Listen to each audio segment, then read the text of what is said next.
Hello and welcome back to the HeroesHype Amateur Series. Oh no, Anna just ran away really fast. Well, it's just me. I'm sorry, Anna. I did not give the proper warning, I guess. My bad. It's my fault. No worries. Well, we were going to cast a different semifinal match, but there was a little bit of an issue, so we're going to hop back over to Wild Growth versus Flick of the Wrist. They haven't done... They've already done draft, so unfortunately we don't have draft, but we are going to make it in time for the first game of the match. Sweet. I'm stoked. All right, who have we got here? All right, so we've got Wild Growth versus Flick of the Wrist, and we're hopping into the game. Flick of the wrist, that's cute. But which way is it flicking? Is it flicking come toward me or get away from me way? It even could be like a hi-ya sort of flick of the wrist. Like it could be hi-ya. We'll take you out with just a flick of the wrist, or like a pow. I don't know. Or it could be like a whatever, like don't even care flick like of the wrist. Like a talk to the hand. We'll have to ask them what hand signal they meant. Maybe even like a, if you like it, then you should have put a ring on it type. Ooh, there you go. That's a lot of wrist flicking. There's so many reasons you could be flicking your wrist, and in this case, you're flicking your wrist to get across the map. That is the case, indeed. Maybe even to take out your opponents. But let's introduce these teams. We've got Wild Growth, once again in blue, with Jimmy playing Rhaegar Jordo on Illidan, Killusion playing Muradin, Zox once again on Sylvanas, and Forrest actually on Abathur. Interessante, mi amiga. Abathur. Let's talk about that in a second, but before we do, let's introduce Flick of the Wrist, who will be schooled on Jaina, Talls on Anubarak, Shales playing Falstad, Rodlock playing Brightwing, and E-Dubs playing Uther. Those are some familiar names. Exactly right. I'm sorry that we are having so much lag issues tonight, guys. It's not the stream, it is Heroes, and I turned on the graphics hoping that would solve it, but I guess it didn't quite do so. Now, something interesting to note because we're on Cursed Hollow is initially Wild Growth are going to be a little bit disadvantaged in terms of bodies at the actual tribute. Still have that symbiote there, and remember, it does additional stab damage now that it's been increased by the patch, but they will at least not have one body there until later on if they do Ultimate Evolution, or they might just be going straight for a push comp. We'll have to see. Yeah, that's going to be interesting to see. I feel like Abathur has made a little bit of a resurgence as far as games that I've watched lately. I'm excited to see where we will see that come into play. Who do you think the hat is going to be on most of the time, Gilly? Generally, when you see an Abathur Illidan, it's almost always on that Illidan in the team fights because you're able to stay alive. He's right up there in the middle of all the heroes, so then you can also deal a lot of damage with the hat as well. But it's just helping. You're banking a little bit more on keeping that Illidan alive. It kind of all rests on always having him up. Mm-hmm. A couple of other talents to know is, of course, Anubarak has seen a huge resurgence. We were talking about that earlier in the tournament. His win rate's up to something like 61% in matches, and it's all due to him having a little bit more responsive of abilities, and then also his beetles. Their strength, nothing was changed like that. Their AI just got smarter. And you notice that means that you'll see a lot of beetles in the traditional Anubarak build now, like that Assault Scarab. Yeah, there's nothing more frustrating than AI that doesn't do its job. So I was really excited to see those talents. I think Anubarak is a really cool hero that we've barely seen anything of until this point. So excited to see him now grouping up with Uther and Jaina in a little bit of a gank squad here. Uther and Jaina, of course, a really fun one because Uther's stun can make Jaina's damage quite devastating to their enemies. It looks like they're kind of scouting these bruiser camps on the side of their opponents, but not going to commit to anything. They're looking for just that right pick. Right now, both teams very, very even on this map. Yeah, and Anubarak himself has a lot of stun potential too, so they definitely, this is a great gank squad to roam around, and they're just looking for that kill. Maybe gonna try to check out Zox, but they also know that Illidan is really good at grabbing Merc Camp, so they're gonna try to check these giants, but they're just a little bit too late. Now, he does get slowed down from Schooled, but they weren't quite able to get a stun on him, so Jordo will get out. Yeah, absolutely. Flick of the Wrist, going to be able to take care of those Siege Giants before they do any damage, but not getting the pick that they were looking for. They are going to now fall back, and the tribute is spawning at just the right time. There are 4 of them there, and 3 members of their opposing team, now 5 actually, so it looks like Flick of the Wrist should be able to get this rather handily. Get it? Indeed, Anna. They have picked it up. But remember that it took all of them to come up here, and while that was happening, Abathur was just sitting in lanes, getting some experience. You can do that, and when you see all of the members from the other team, you should definitely look into doing that as Abathur, and that's going to help them get ahead in experience. Now he's going to step back just a little bit, knowing that it is a little bit scarier. And I did want to mention also that Falstad picked up Seasoned Marksman at level 1. A lot of times you see that power throw for his talents, so going for more of an auto attack thing there. And then Brightwing actually picking up Arcane Precision. We almost always see Blink or the Scouting Drone, but now Jordo in a little bit of trouble as that gang squad roamed all the way to the Bruisers to find them. Are going to pick him up and grab these Bruisers as well. That's got to be satisfying for them. They've been waiting for just that right moment to grab something, and they did. That is going to be one of those things that's some early game pressure that you would not anticipate. The Bruisers from your own side of the map turning against you. But interesting to note that no mercenaries yet being taken on the side of Flick of the Wrist. They're ignoring their own, only wanting to steal their opponents. They will go back to the tribute now, and it looks like everybody on the map is turning their attention there, except for Brightwing and Abathur, who are still down hanging out in the bottom lane. Well, Brightwing can always teleport back in if she's needed, but they know that they're going to be down a hero, and actually they've even lost Illidan here too, so Brightwing is wanting to counter that experience gain if she can and not have to come in here. And it looks like she'll be able to, not having to teleport in. Towel's doing a really good job of zoning out Collusion and Jimmy. And there goes the tribute. So the second tribute going to Flick of the Wrist. Of course, it does take 3 to make a curse, but anytime you've got 2 against 0 tributes, that puts one team in an awkward position. That means that you have got to deny the curse next time because you're not even close to getting your own curse. It's not a good situation to be in. So we're seeing a little bit of momentum on the side of Flick of the Wrist, but certainly no indicators of where this game is going definitively. And looks like Uther will pick up that cleanse there. I'm just now realizing that Uther Brightwing on the same team. That's a lot of sustainability, but also means that focus will probably definitely turn on trying to get Falstad and Jaina out of the fight as fast as possible because those are the only damage dealers. And I did want to point out that Adrenal Overload picked up by the Abathur. That's going to give the host 25% increased attack speed. So now we're really seeing, yes, he's going to want to throw that on the Illidan at all possibilities. I really love watching aggression. I think most people do in a game. It's always fun to see people be aggressive, and we're seeing an early focus on mercenary camps from Flick of the Wrist that I'm really loving. They're now taking their Siege Giants and Bruisers to join the fact that they already took Bruisers from the other side of the map. Now the tribute is spawning, so they've got things going on in lane, even if they do go ahead and focus on grabbing that tribute. They only need 1 in order to get a curse. Gould is trying, but Jimmy is there saying, hey, stop it. The Water Elemental will go down to try to deal with that. E-Dubs, Talz, and Radlock are going to come join Jaina, so she is going to be just nice and safe and sound, going to grab that tribute, and that will be a curse on Wild Growth. Yeah, and this is something that I was talking about. It can be so difficult when you don't have that extra body there to try to zone, try to pick up the tributes whenever you can. And they got a little bit behind in terms of experience, so they had to go ahead and let that tribute go, which means they will give pretty much a free curse here to Flick of the Wrist. Both teams have their heroic abilities, but they're going to be focusing on this fort, even with the Giants as well. And so there's going to be little that Wild Growth can deal here, and really should watch out at not getting caught out. What you should see when you see a team completely eschew going for tributes in the early game is you should see an experience lead on their part, because what they should be doing is spending time in lanes. Hold that thought, though. We have an engagement, Gilly. All right, well, a great metamorphosis from Jordo and a good heal on Zox will ensure that those 2 damage dealers are up, and now Jaina has gone down. Maybe a little bit of an overcommitment here from Flick of the Wrist, as they didn't have Falstad here. Falstad was flying up on top, just trying to get a push there as well, but it looks like this mid fort could go down for Wild Growth, as they've still got a ton of minions pushing on it. Wild Growth want to pick up this boss, and Flick of the Wrist know it, but can they do anything about it is the question.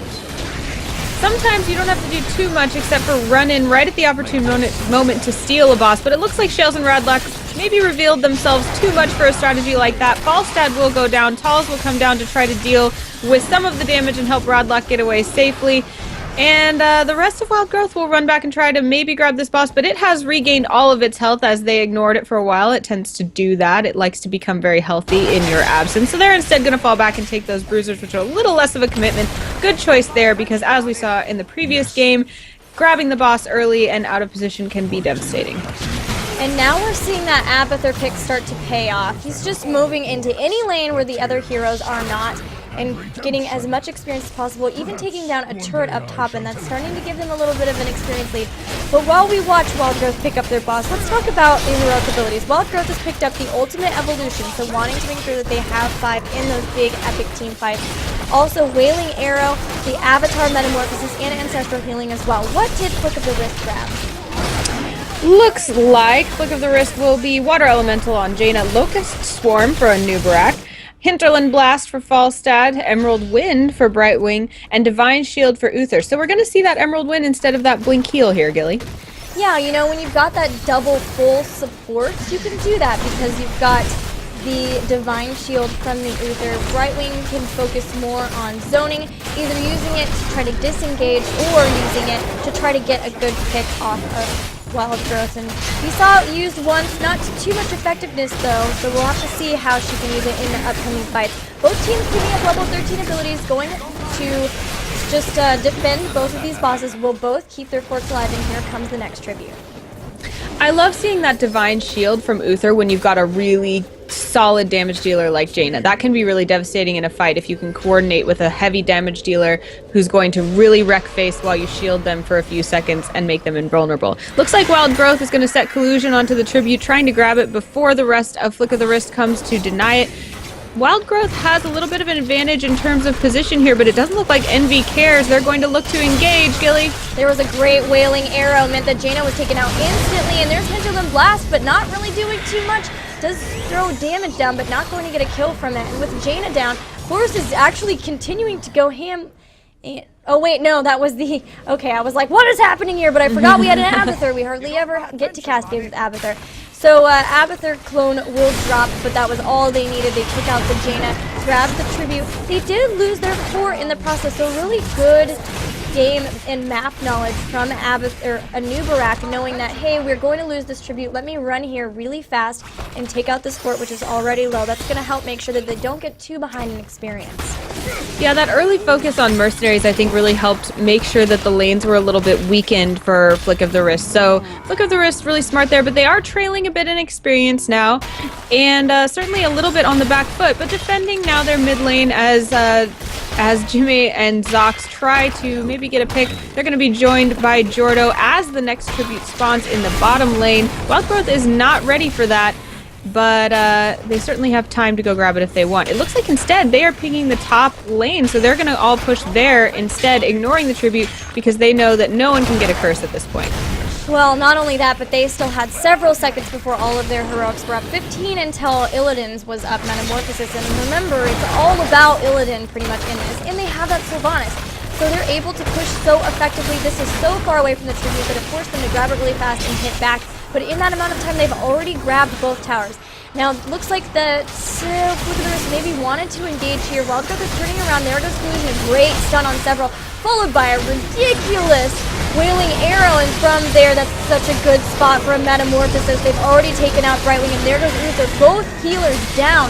Who's going to be able to heal them? Well, it's going to have to be the Nexus if they can make it to it, but Talos is getting so low here, just barely staying alive. He does have that hardened Carapace shield, and now the Forest's ultimate evolution is down, so they're down to 4 people here, but they still have plenty of heals, and they're going to try to go in and make sure they get the keep. They will definitely get the Jaina pick, who was a little bit out of position there, a little bit too far forward, especially when you've got an Illidan. And there goes the keep, here goes the tower next to it, and that'll be the first keep down in this game. We saw Ancestral Healing play a part in that fight, and as we mentioned, having Abathur on your team means you have to think of ways to make sure there's an extra person in your team fight. So Ancestral Healing is yet another way to do that, where you can have one hero completely taken out and then re-healed all the way back up, almost having 2 lives, almost being 2 heroes. So certainly playing a part there, and giving Wild Growth the advantage they need to take on those 4v5 quote-unquote team fights. Wild Growth also had those level 16 talents, yeah, and just now picking them up for Flick of the Wrist.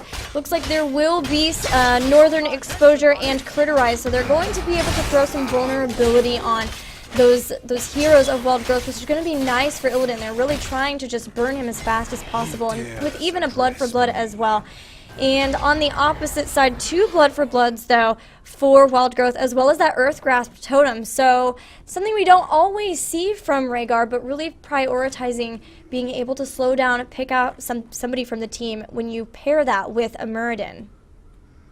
Yeah, it looks like Zox, Jordo, and Jimmy will go try to clean up this bottom lane, push the minions out a little bit. They're having a bit of a minion problem, but the Tribute is going to be spawning right there, and they want to be ready for it. It looks like they're ready to take on Envy. They're looking for an engagement here. Illusion going to jump in, stunning Radlock, falling back on Talz. The Hinterland Blast will go off, not doing too much damage, but Talz takes the brunt of it, gets invulnerable with that Divine Shield, and is able to get out. It looks like Flick of the Wrist looking just to retreat at this point, but Radlock unfortunately will get caught in the mayhem, not able to get out.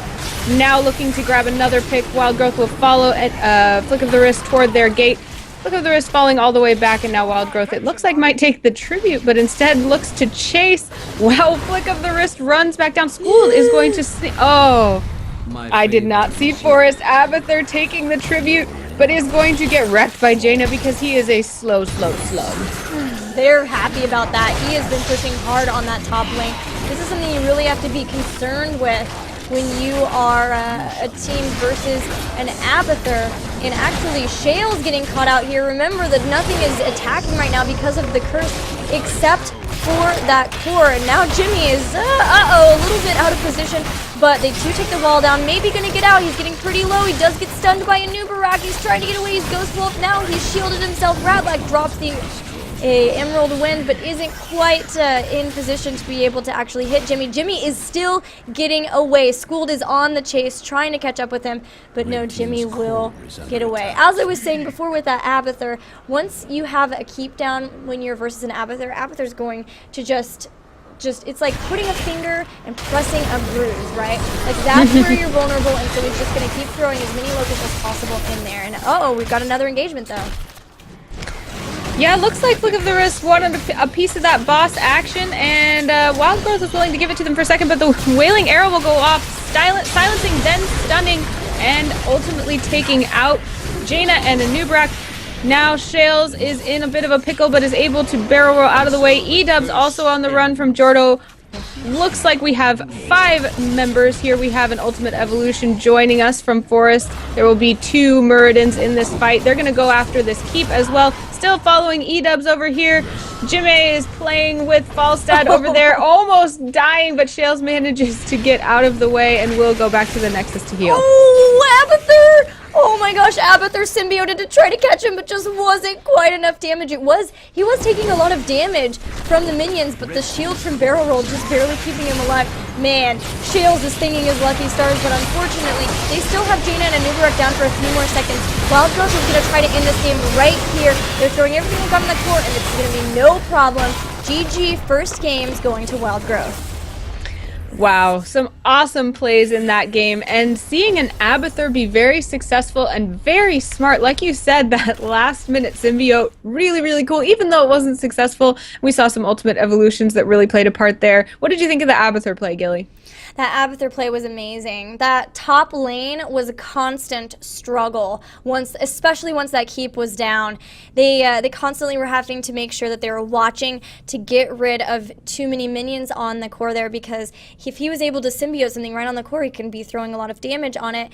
And if not taking it down in health, at least keeping the shields pretty low so that they can't really regenerate back up. And that really comes into play as you start having a team coming in to the core. I really enjoyed the Abathur play. I thought the symbiotes were also on point. I really, I love Falstad, but it would have been really cool to see that symbiote on the minion take out that Falstad there at the end. That would have been pretty awesome. Absolutely.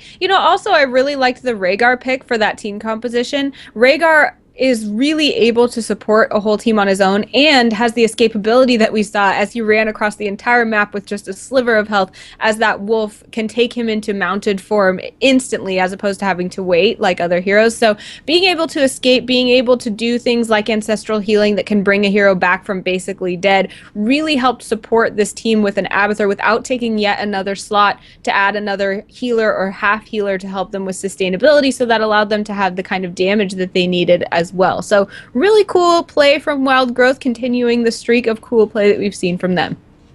Yeah, taking a look at the deaths really fast, Illidan did die twice, and then the only other death on Wild Growth was that one Abathur death, which I would say they would think it was worth it because the siege damage from the numbers were unreal. 135k siege damage.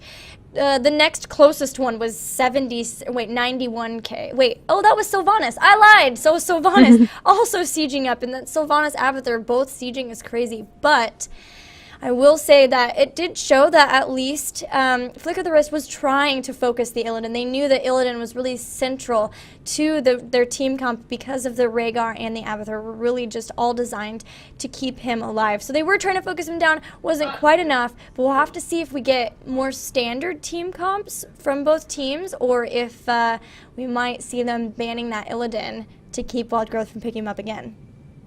Yeah, I'm looking forward to the next game. That is one of a best of 3, so we will see game 2 coming up next, right, Gilly? Yes, we will. We'll take a quick break, and when we come back, game 2 of this best of 3. See you soon.